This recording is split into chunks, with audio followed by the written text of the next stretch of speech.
we are going to be making venison jerky. It's a 2-day process, actually more like 3 days.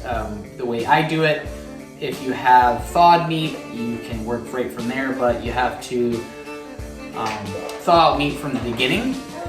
So that takes literally 24 hours. So we've got about, 2 pounds here, 3 pounds. And what we're gonna do, we're gonna slice it up thinly, and then we're going to put it in a Ziploc bag, and we're going to marinate it with some special recipe stuff, and I'll go over that here in a little bit of what it takes to make this recipe the way I do it. And then tomorrow, we're going to take my dehydrator at about 160 degrees and do a batch of jerky and rotate the racks, they're plastic racks, about every hour. It takes about 4 to 6 hours, depending on the thickness of the jerky. So let's dive into, we're going to start the recipe here, and we're going to cut up some jerky. Here we go. At this point, we've got our jerky. Like I said, we got about 2 pounds here. And then I take this Imlay City Country Smokehouse Mesquite Jerky Kit mix. It's a do-it-yourself, and this is what I make my recipe with. And here's the recipe on the back for all the ingredients. If you want to see that, like I said, it's in Imlay City, down in Southeast Michigan. This is where I get my mesquite jerky mix. And it also asks on the recipe to do mixing it with water with the mix. I think this one can, or this one bottle is 15 pounds. I do a little bit at a time, so I kind of just measure it from, my eyes, like my own look, and how much I think it needs. And then there's a little packet of cure. Cure is really important because that basically is what keeps your meat, once you dehydrate it, keeps it longer, keeps it fresh. So you don't necessarily have to put it in the refrigerator. You can keep it up to, a long time. I'm not really sure the exact length of time on utilizing jerky and how long it lasts, but that's what keeps it longer. When it comes to that, you can do a dry rub marinade when you do venison jerky. Sometimes if you do it at least, I think 12 hours, 16 hours, that's the minimum for marinade. Or you can do a wet marinade for that length of time as well. I recommend the longer the better. Some people say 3 days. I've done 48 hours and I've done a 24-hour marinade. The difference in flavor is untouchable. I think 24 hours is pretty good. I actually did a batch a couple weeks ago with a backstrap, and it was pretty dang good. It was very tender, and it was a very great flavor. I did a wet marinade, and what I do for my wet marinade is I don't use water. I use Worcestershire and soy sauce. Right here. This is what I use for my wet marinade. So I take the mesquite jerky mix, I put, depending how much meat I have in there, I eyeball it, put the cure in, and I wet marinate it with Worcestershire and soy. I think it adds a better flavor. It's something I just kind of developed. Obviously, I don't have a handmade kit here when it comes to the seasonings, but that's okay because, why mix it together when you can just buy from somebody else? I highly recommend this product. I think it's great. They have other, spicier products as well, and other different types of jerky mix, but this is one of the ones that I really like, this mesquite, and I've been utilizing it for years. So let's dive into how to slicing the meat. Start off by butchering the meat. You want to make sure that you remove all of the silver skin, which is this thin layer of fat right here, or any of this other fat here. It doesn't turn out well when you do not have just a clean fillet and you do have fat on it. It taints the meat, and it also doesn't do well for the texture. So you're gonna remove that, and by doing that, kind of just flake it off like that. If you hear somebody in the background, it's my daughter and my wife talking and our friends. But basically, you want to make thin slices of meat, and when you do that, you have thin slices, you are able to then marinate it. So the thinner the better. The thinner the piece, the quicker that it dehydrates.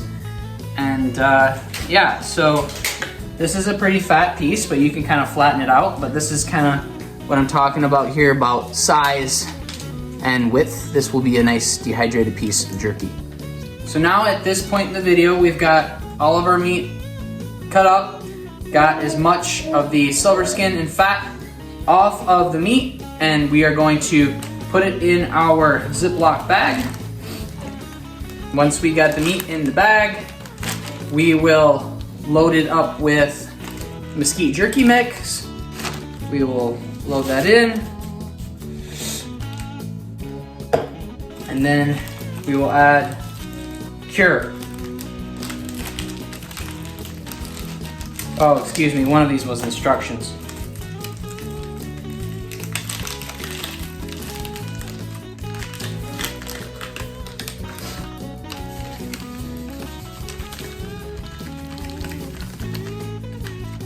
After we add the Mesquite jerky mix and the cure, we will take Worcestershire and soy sauce, and we will add those as well.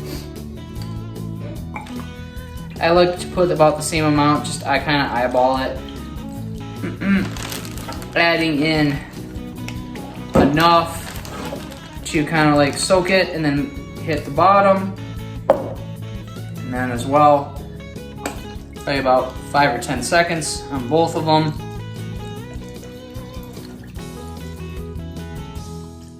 And then once you do that, you can seal up the bag and get out as much air as possible so that the Worcestershire and soy and all the marinade is touching the meat. And then once it kind of like comes up to the top, once you push all the air out, like I seal off the rest. I seal off about 75 to 90% of the bag, and then wait for the juices to come up to the top and seal off the rest. Once you seal off the rest of the bag, you've got your product. Mix it around nicely, and actually throughout the process, when you have it in your refrigerator, when you're marinating it, we're gonna do a 24-hour marinade this time. Like I said, the longer the better. So if you do a 48-hour, you have a better product, but we're only gonna do a 24-hour, and we'll dehydrate it tomorrow. And once you mix it around pretty good, put it like that. I like to fold it over, and I like to put it in a bowl and put it in the refrigerator, like I said, for 24 hours. So roughly around 20 hours, we're gonna have this in the refrigerator tomorrow, and we'll start dehydrating it. And throughout, the day tomorrow, you can mix around the bag maybe 1 or 2 more times to get it mixed up and make sure all the meat is getting marinated. All right, see you guys tomorrow. So I forgot to film when we were putting the meat from the bag to the racks, but this is my dehydrator, and it's got 5 racks, so we got all the meat in there spaced out. So you want to space it out like kind of like that so the air flows through it. And then what we essentially do is, and I'll show you when we cook the jerky, we rotate each rack each hour. So we started at about 5:15, and then about 6:15 we'll rotate the bottom rack, and then we'll just keep doing it as a process. So the reason it's like this, it's set like that, is because the button doesn't work in my dehydrator, so we have to push it against there to make sure it works. It's set to 160 degrees, and that's in Celsius, but is 160 degrees. Sorry, I was off there a little bit. So yeah, we just started the jerky, and it's going to take about 4 to 6 hours. And again, this is what the pieces look like on each rack, kind of spaced apart so the air flows through and it dehydrates the meat. We will show the racks rotating next throughout the process. All right, stay tuned. So I just wanted to show you, obviously we didn't get the meat out of the bag and put it on the racks. We didn't show you that, but that's okay. I showed you the spacing. So we rotated the first amount of the racks, and now we're gonna rotate it again. So we do it once an hour for about 4 to 6 hours. I pull them off, and then I take the bottom rack and then put that back to the top, the bottom down. So it's just a cycle, just endless turning. So that way we get it evenly cooked through. But this is about 2 hours, and the jerky's getting there. I want to show you what the bottom rack looks like. So about the same, but we're getting there. It's getting close to you know, looking almost like jerky. So we got a couple more hours. Here we are, 4 hours in, and it's looking pretty good. So about another hour or two, we should be good to go. I think there's some pieces that are thinner, maybe like this piece that should be pretty good right now to eat, but we'll wait a little longer. So we got done with our batch of jerky. Got this nice bag here of dehydrated jerky. It's really good, actually. Got this delicious piece here. Yum. And I just want to say thank you for watching my YouTube video on how to create venison jerky, and I hope you enjoyed the content. Everybody have a great day. Be sure to like and subscribe below.